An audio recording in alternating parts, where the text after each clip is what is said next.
Joining us now is she is the head coach of the LSU Tigers, the longest tenured guest on this program. She's been here on this show for a while. We'll just leave it at that. Our good friend Beth Torina joining us here back on the show. How you doing? Doing great. Thanks for having me. Always great to be here. It's always great to talk to you. Let's talk about your team this year in the fall. How did the fall go? You got a lot of new faces, a part of a highly touted class, but a lot of talent back from last year. I felt like the last couple of years we've talked about the youth, and now you're starting to see that youth grow to experience. Yay. We're so happy to not talk about the youth. We love the young kids and we love them, but we also love when they're grown. It's kind of like being a parent. Like you love having the little ones, but you're also proud of them when they're grown. And we have a lot of experience. I think our practices feel very different. You're always looking for that coach fed, player led. We're definitely player led right now. I think they're making things happen on their own during practice. And it's a really fun place to be. Who are the leaders that have established themselves here over the last year or two? As you mentioned, you had so much youth. We've talked about the last couple of years. Now they're veterans. Who are the leaders that lead either by example or lead vocally? I think some of the strongest leaders, Sierra Briggs is just an incredible spark for us. She makes every practice fun, every day fun. Being an outfielder is hard, but she every day is challenging them. She's got all kind of point systems. They're always playing games. Like just shagging BP is like a adventure out there. She's always challenging her people to be better. And then I think Georgia Clark is our vocal leader. She also just steps up to the plate and makes us brave. Then I think your on-field captain, Georgia does a lot of the voice there, but I think you also have Taylor Pleasant, who is quiet but very firm, and they trust her completely. So I think they follow her lead a lot of the time too. You mentioned Sierra Briggs. You told us about her. They say she's the next one. Don't worry about center. The outfield there. Boy, a Gold Glove, hit 368 last year. Part of an outfield that, at least on paper, to me looks like potentially could be maybe your best outfield from a depth standpoint. I'm glad you remember my comments about Sierra. I give Um, you credit. I remember. I write these things down. I'm glad that I was right on that one too. I knew it. There wasn't a doubt in my mind, but she's just really special. And then the collective group of them, Allie Newland, Savannah Stewart, add freshman Maya Townsend to the group. Raylene Gutierrez goes out there. And then I think our most improved player of the year is going to make a ton of noise this year, and that's Mackenzie Rudity. She was coming off an ACL out of high school. So I think last year she just still wasn't 100%. But we've seen such incredible things from her, and we're excited about what she's going to do on both sides of the ball, honestly. Do you feel potentially, from a defensive standpoint, this could be your best defense, considering all the options you have that you could put defensively in the outfield and the infield? Yeah, I like where they stand. And I think, there's just no substitute for experience. You can, as talented as you want to be, there's just no substitute for having been in that situation, and understanding what decision to make. Like the decision making factor in this game is so big. So I just love their experience. I love what they're capable of. I love how they work together as one unit. We talk all the time like we can be wrong. That's fine as long as we're wrong together. We're wrong together a lot, but we're together. And I think that's the most important part. You mentioned Georgia Clark, 301, 16 homers, 61 RBIs last season. Taylor Pleasant's 295, 12 homers, 48 RBIs. What makes them such special hitters? Well, I think they're led by special coaches here at LSU for sure. I think Howard and Lindsay and Sandra do a great job with their offense, but just think they're really competitive. They're not afraid to do the work. They spend the time on their craft. You come to the field and those guys are here. Like they're always around. They're always here. They're always working on details too, be it pitch selection or vision or mobility. Like they're putting in this time on small details that add up to produce big results. You have a veteran group that is also now combining with a freshman class that was rated the sixth best in the country according to Extra Innings Softball. Not to mention a couple of key acquisitions. What's the key to blending the new faces with a veteran group like you have? What's the key to blending them in for chemistry purposes?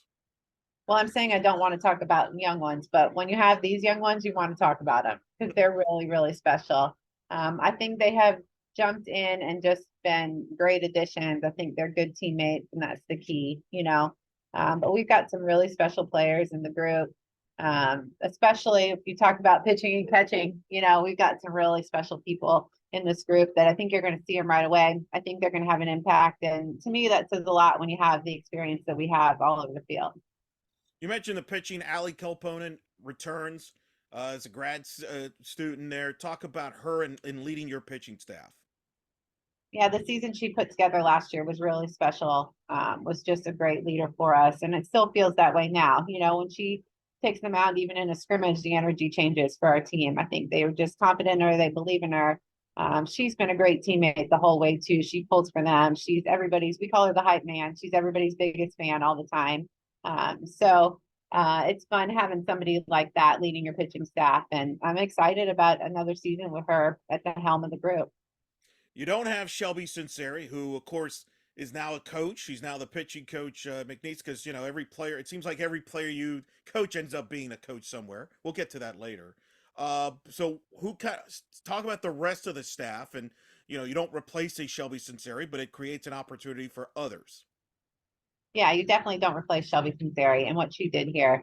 I think to be as successful as she was, both as a hitter and a pitcher, is just, you know, unheard of in the SEC. So difficult to do. So, of course, we will miss her. But we return Raylan Chapin, who is as competitive as anybody you'll find. So good luck trying to beat her at anything, you know, let alone on the mounds. But good luck trying to beat her, up to the locker room to change your shoes or something, because she's going to beat you. And then adding talented freshmen, Sydney Berzon and Ailey Johnson, Emma Stroud. We've been waiting a long time for these guys to be here, and they are everything we thought they would be and probably more, truthfully. And then we also have Emily Casanova, who has put together a really strong fall. She's from Louisiana. She's worked really hard to be where she's at. I think we'll see her some too. With the freshman pitchers, what's the key to developing a pitcher that young? Because they're all different, personality wise, different, you know, mechanically and all that. Each maybe has its own pace. So, as somebody who develops pitchers, what's the key to as far as a freshman pitcher is concerned? Well, the two freshmen right now couldn't be any more different. I mean, just everything about their personalities is different. Sydney Berzon works, you know, as fast as you can work, and Ailey Johnson takes her time and, you know, makes sure she gets it all and everything you're saying. You know, and Sydney is just so intelligent about pitching. Like, just it's a science project, dissection every day when we're in the bullpen. And Ailey is more of a yes ma'am. So I think it's just learning them and their personalities, and the fact that they're different is what makes us so great, in my opinion. I think it's taking everybody's individual differences and putting them all together, and that's where we find our strength, because it's going to take different people and different personalities for all of the situations you're facing in a 56 game season. You've coached so many great pitchers. I'm curious, when you get a pitcher freshman coming in on campus today, how are they similar? How are they different than they were, say, a pitcher 5, 10 years ago? Do you feel they're more advanced, or you know, from a standpoint of knowing pitching? How do you see pitchers today when they walk on campus versus, say, 5, 10 years ago? Yeah, I think, you know, they're definitely getting more and more talented all the time. I think they're also getting more and more knowledgeable. The technology, the things available to them, the greater understanding of pitching that's out there. So I think they are definitely more informed. You know, they're more prepared. So I think we're seeing a lot of great things in the youth level, and especially on the pitching side. You're one that is not shy to throw a kid in a big stage, pitch, you know, big game moment there. It's like, hey, let's see what you got. What is it that you look for when you see a player there in practice or whatever? They're like, okay, you know what? I think they're ready for this stage. Let's put them out there. Let's see what they could do. I mean, I think if you want them to be great, then you have to let them pitch. Sometimes someone's asked me that before, like, how do you develop such a deep staff? Well, you got to give them the ball. I mean, if you want them to, you know, develop into something, then you got to be able to take a few lumps with them and you let them pitch through some things. And, you know, I think if you want them to be at that, then you have to give different people the ball and give them opportunities to pitch. And I think we do a good job of doing that early. Let's see a bunch of different looks. Let's see what you're made of. Let's give you a little bit of room to breathe out there, not have the next guy breathing down your throat trying to get in the game. Like, this is yours. You go take it and run with it. And luckily for us, I think this year our offense is so strong, we'll be able to give them a little bit of room to do that they don't have to feel like they have to be perfect to get a win every day. You mentioned the offense. We've talked about Clark and Pleasance. Talk about some of the other offensive players. You're LSU fans will kind of be excited to see the returners that you've seen, kind of the improvements from, and of course some new faces. Yeah, I think, you'd be remiss to talk about our offense without the two table setters at the top with Danica Coffey, Sierra Briggs. I mean, those guys just are capable of so many things, whether it be power offense or lay down a bunch or steal a base. Both of those can just do so many things. They're more than table setters because they can get it done themselves. But they're a huge spark for our offense. And then I love the strength of the middle. I mentioned Allie Newland, Mackenzie Rudity. Also, I think you'll see the two transfers in that part of the lineup, Carly Petty, Hannah Carson. They both have a lot of experience. They're both talented offensive players, and we're excited about the addition of those two as well. Yeah, you mentioned Hannah Carson. I saw her up close there at Michigan in the regionals. I mean, that's one of the better receivers at catching you get. Talk about her and her impact, because I'm assuming you'll also lean on her to help the young pitchers there, staff as well. That's part of the role of being a catcher. Yeah, she's just a great human being, one of the best, and comes from such a storied program, with a ton of great experience. She's caught great pitchers. She's been in big situations. So to add a player like that to your team is pretty incredible. And then to have her enter your program with a mindset of trying to help develop the freshmen, which is things that she said, she's mentioned her greatest legacy here would be that Macy Vacheron becomes, the greatest catcher to play. So, I think some cool things from her. She's really, really been special and just excited about adding her to the group. I think her and Macy will be a great team back there behind the plate, and they'll play off each other as well. So I'm excited about the two of them. Yeah, Macy's was one of the top catchers in the country that from this recruiting class. What makes her so special? Because there's been buzz about her for a while there. What makes her so unique, special there? That and you got Hannah there to kind of mentor her. Yeah, I think Macy is just an incredible athlete. I mean, if you put her to the numbers, exit velocities and arm overhand throwing velocities, I mean, things like that are just off the chart from her. And then she is just always even, calm, cool, collected. Like, you can put her in any situation and you're going to get the same response from her. And I think that's pretty tough to do, to not play emotionally back there. And I think she does a good job of just being consistent. You feel this the roster is as deep as it's ever been? I feel like you got a lot of versatility. You've got power, but you got speed. You can kind of score in a lot of different ways. It looks to me. Yeah, I think that's true. I think all of our hitters are different. I think, we've got people that hit different pitches, different strengths. We, do a lot of different things. We can run, hit for power, hit a double. So I definitely think we're going to find different ways to win. I also think, I always tell them 2 out of 3, pitching, defense, or offense, you win the ball game. I think we've got different ways to win there. I think we're capable of a big game on the mound. I think we're capable of playing solid defense. So I think we've got a lot of ways to win. I think we got a chance, Eric. I think we've got a chance. Think you'll be all right. I think you'll be all right. You got it's a fun group there, and your schedule. You're going to open hosting Oregon State, who made it to the World Series, among other teams in that field. New Mexico being the other one with Nicole Dixon now there. You've got teams like obviously other highlights of the tournament. You got Utah that's coming into the tournament. You've got obviously Louisiana schools they're playing as always, led by ULL that's playing there. You've got Michigan up at the Judy Garment out in California. You got LMU, who obviously they just made it to the NCAA's. Minnesota up there in the another traditional tough schedule. Talk about your non-conference schedules you get to get you ready for the SEC. Yeah, we like it. I think it's challenging for sure. I think we're seeing a lot of different conferences, a lot of strong conferences, a lot of historically strong programs. So I think it's what we try to do. We try to give our kids an opportunity to play the best. And I always say we're probably not going to have a perfect record. We're not going to play a perfect season, but we're not trying to. We're trying to be battle tested come May.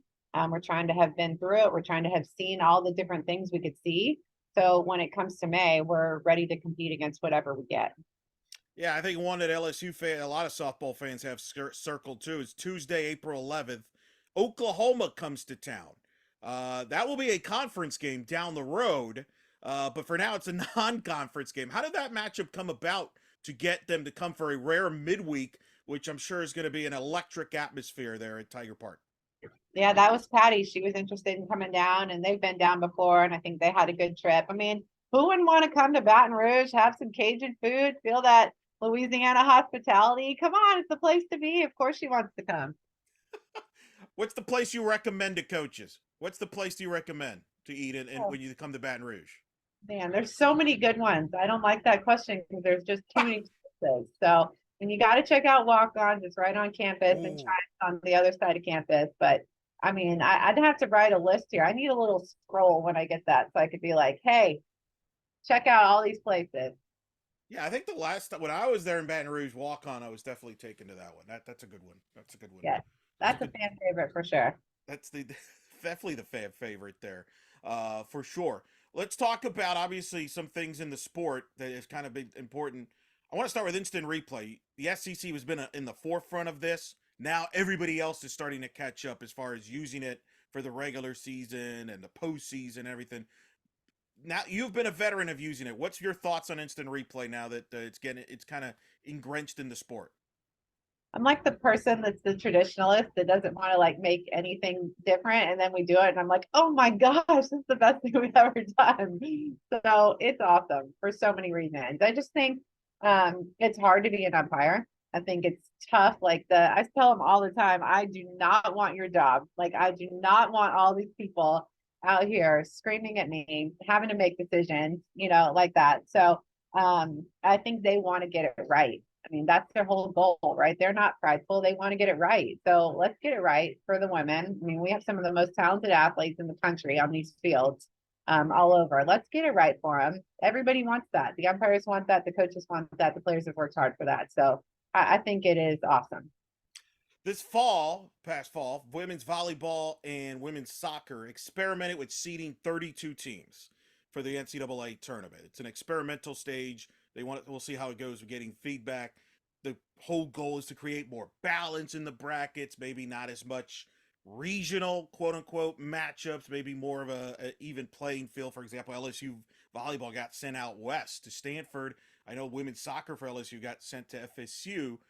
I ask you that because you've hosted in the past, and usually you can kind of tell who's coming here. Do you think softball should look into expanding seating from 16 to 32? Do you like it how it is? What's your thoughts on that? I think it's hard no matter what you do. I think there are so many good teams. Everybody always wants to talk about this is the toughest regional, this is that. They're all hard. Everybody's good. There's so much more parity in our sport than ever. So I don't know which direction I necessarily fall. I think no matter what you get in May, you have your work cut out for you. You're going to have to play somebody. You're going to have to beat somebody. They're going to be talented. They're going to be coming for you. So no matter what you do, you're going to have to be ready to go. Yeah, that's going to be interesting too. There's obviously other aspects of it that they'll look into, financially. There's an impact there. I mean, there's a lot of things to look into that. But it's kind of exciting at the same time. I think one of the things that it did produce in volleyball and soccer, at least talking to people that are around that sport, it's created different matchups that normally you wouldn't get in the NCAA instead of a traditional, oh, there they go, they're playing for a third year in a row, and perhaps creating new experiences for student athletes. Yeah, without question. I always think that's fun. We get to take our team to a new place, or we get to host somebody we've never hosted before. Definitely a different feel, and that is definitely a postseason feel too.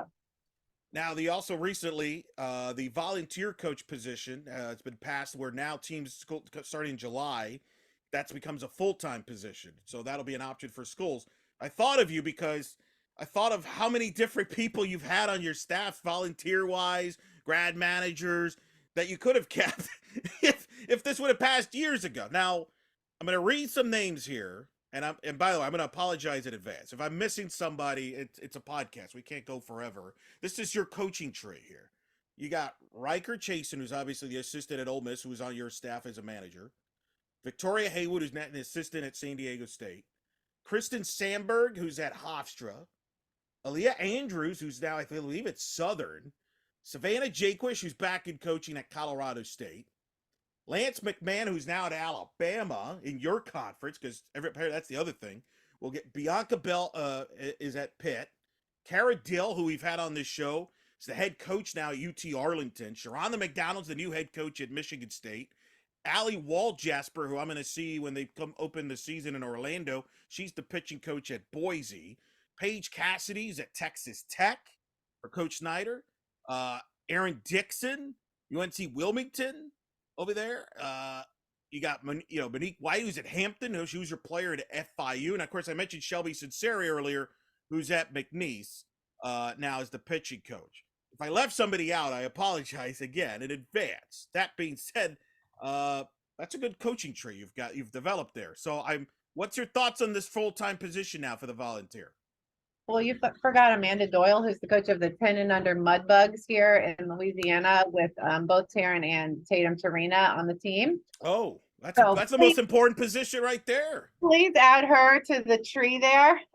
No, but I mean, what an awesome opportunity to just creating jobs, creating opportunities for women in our sport, people that love our sport. Of course, I was for it. As you know, Sandra is just an incredibly talented coach, and I've done everything. We've all done everything possible to keep her with us as long as possible.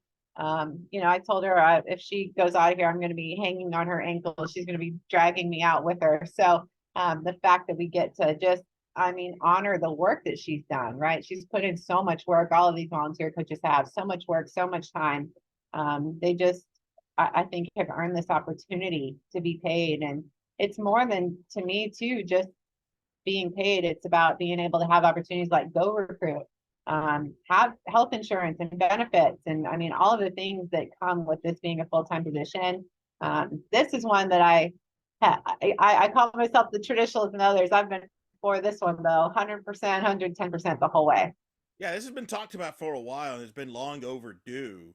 And other sports seem to have more assistants than players sometimes on the benches of those respective sports. So I think this was long overdue, but a big impact for the sport. Like you mentioned, it creates more opportunities for people to get into coaching.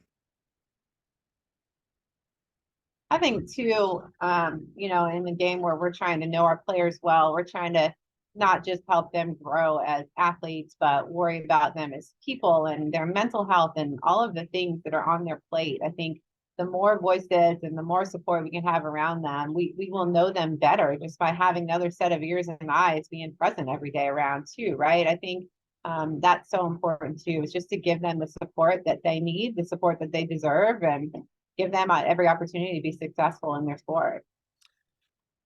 I read off that list of the coaching tree, and that's not even mentioning coaches that have reached out to you. Like we had Stephanie Van Brakel on the show recently in the offseason when she got the Memphis job, and she said you were one of the people she reached out for advice as somebody who has been a head coach and handles the pitching staffs, for example. You get a ton of phone calls from a lot of coaches who ask for advice.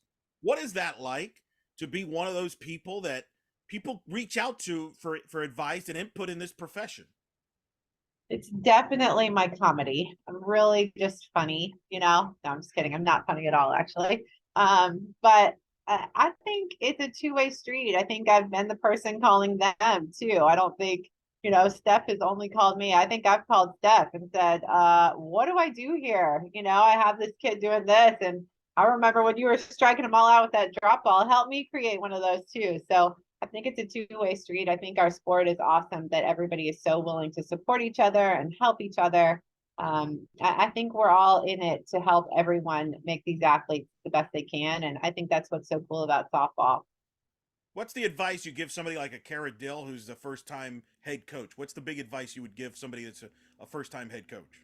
Well, Kara doesn't need any advice because she's a genius. She can really do it all. What a steal for them. Like a SEC shortstop that led the league in hitting, that could slap and hit and nose pitching. What advice do you have to give someone like that? But I think the key is just to continue to be yourself and stand up for the principles that she believes in. I also think a big key in the beginning is to use the hand that you're dealt. I think so often we try to create something that isn't there. Maybe it's like our philosophy is, to run, and you inherit a team that hits bombs. Well, guess what? Go hit the bombs and slowly chip away at what you want to be. But I think to play the hand you're dealt early. And honestly, that's a coach's job every year, right? Every team's different. So what is going to be this team's strength? So let's use what we've got and use it to our advantage. When you got into coaching, and especially when you were a head coach at FIU, who were the coaches you kind of leaned on for advice and reached out? It's like early on in your career. Well, I think Kyla Holis is probably my greatest mentor. She was my coach, but definitely leaned on her a lot. Rachel Lawson and I have a lot of dialogue between the two of us, and I have a lot of respect for her. She's a genius too. So Karen Weekly always takes my calls too, so even to this day. So I think there's a lot of awesome coaches that have supported me without a doubt. Did you give Lance McMahon a hard time when he got the Alabama job? Like, why do you have to come to my conference, man? What are you doing? Like, right? I, we will still currently be giving him a hard time, so that will not stop. We will be continuing that until the end of time here. But honestly, we were giving Lance a hard time since he's been on our campus. He's just that kind of guy. He brings that on himself. You just want to, respond with sarcasm to someone like him. Yeah. I spoke to Riker last year when he was in Orlando, and he talked about the thing that really, when he was over there at LSU, the thing he learned, he just would just watch you in the bullpen. And that in itself learn a lot. And that the thing he appreciated was you were always open to questions. Like he would ask you questions and you were more than open to talk about it, lots of things. Where did that come from your standpoint, as far as being open with people like your former players? I've said Shelby said the same thing, that she'd be working in the bullpen, be pick your brain, and it got her going, got her passionately and interested in coaching. Where did that come from? Well, Riker is special. First of all, his people skills are off the chart, so it's pretty easy to have a conversation with him. He's really, really special. But I think it's just my love for softball. I think it's just I like talking the game. I like.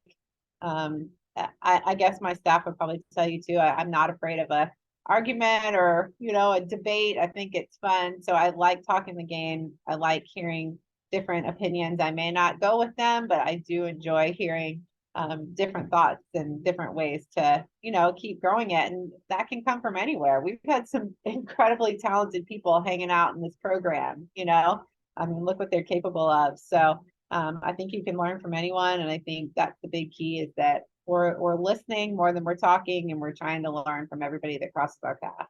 How thick is that phone for keeping updates on how everybody's doing? Because you've told me you and your husband keep a track on how they're doing during the season. That's getting really hard. That's a lot. Okay, well, thank God for Nick Torina, because if I didn't have him, I would miss every birthday, everything. So he is the person that wakes up in the morning, is like, it's so and so's birthday, so and so had a big win, and you need to do this. And I'm like, thank you so much. If I didn't have him, I would be lost in the world. So thankful for Nick Torina. But it is fun. I think, we kind of finish our game and then come up and check on our friends and see how they fared that day. And I think it's really fun keeping up with them and pulling for them and cheering for them, as long as they're not playing our Tigers. You guys aren't giving Amanda Doyle a hard time, right? You're not like, you're not like second guessing her moves and as a coach now, are you? Oh yeah, you should hear who's on this team too, and the staff that we've created. It's pretty incredible. So, and I've instantly given her a hard time just by giving her Taryn and Tatum. So That's a lot of pressure there. That's a lot of hoopla there. we also have Ruby DeLucci on the team, who's Dave DeLucci's daughter, who Whoa. played in the big leagues. We have Will Harris's daughter on the team. So we have a lot of knowledge that we put a lot of pressure on Amanda to get it right. That's a hot seat right there. Have you passed on any of your superstitions to your your big coaching tree there? I talked to some of them. They acknowledged that some of them have gotten hooked to some of your superstitions. In particular, there was one. I think Shelby said that you once actually spilled coffee on yourself on purpose. Is that true? Why do they tell these stories? These things, it's kind of like Vegas. What happens in the bullpen is supposed to stay in the bullpen. They can't be telling these stories here. It's part of the Oh, legend now.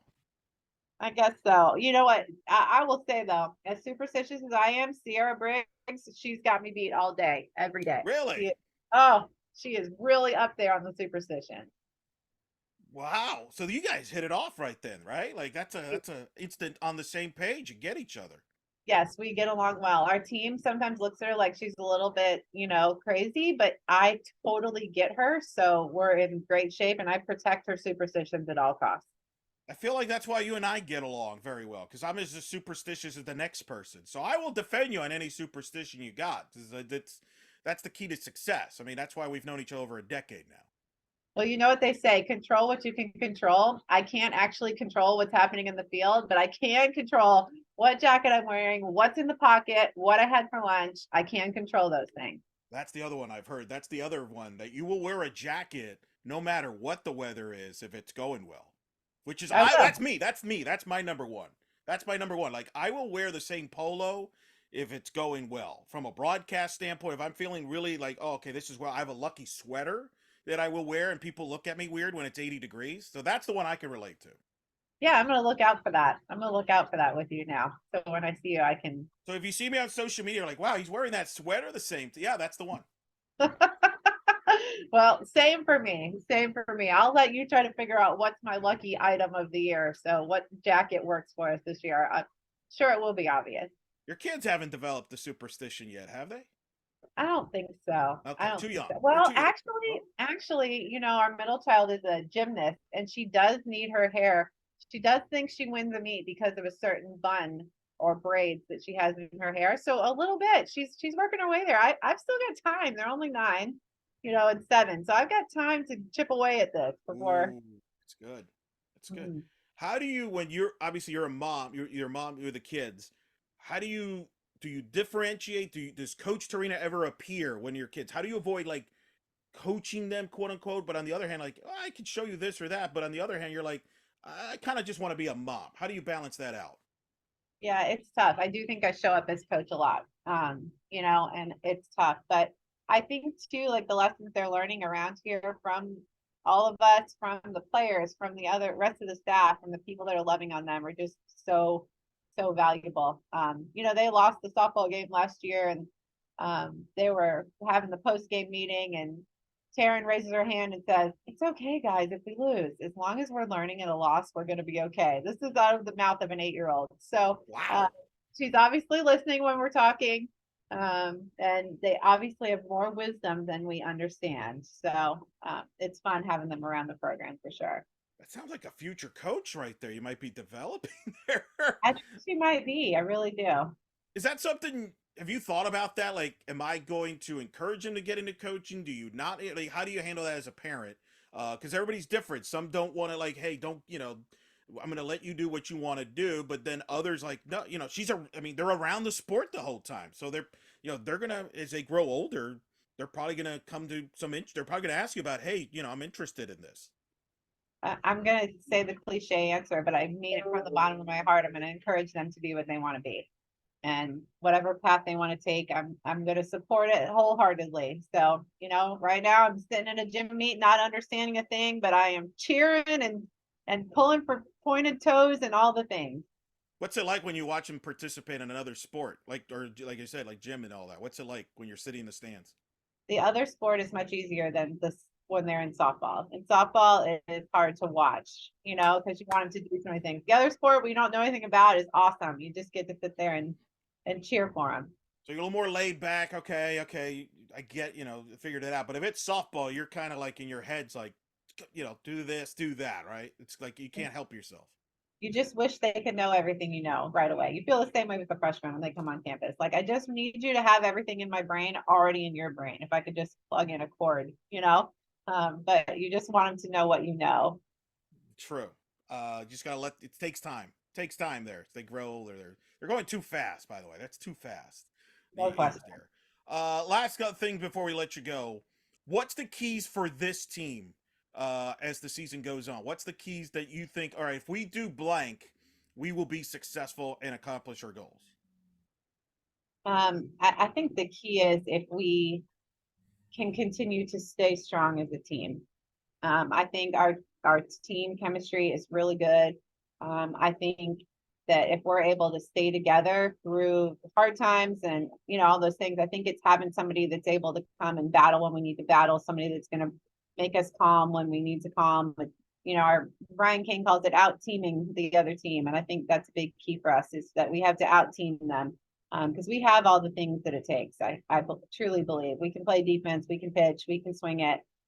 We have the things. So now I think it's just our mentality our ability to play as one unit, play as a team, and truly battle through the tough times and celebrate each other in the great ones. Well, Coach, we always enjoy seeing your teams play. Look forward to seeing them once they get going this season in February.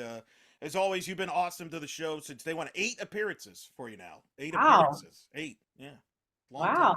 Just feels like yesterday. Feels like yesterday, I was watching you coach in Houston and we were going, playing your team, UCF in Houston, we're playing, and then watching you get to a regional final at FIU, where time flies. It really, really does. It really does. But But you've all, always appreciate what you do for the sport and how you support us as coaches and the athletes. It's really incredible the opportunity that you've given all of these women and people involved in softball. We truly appreciate you.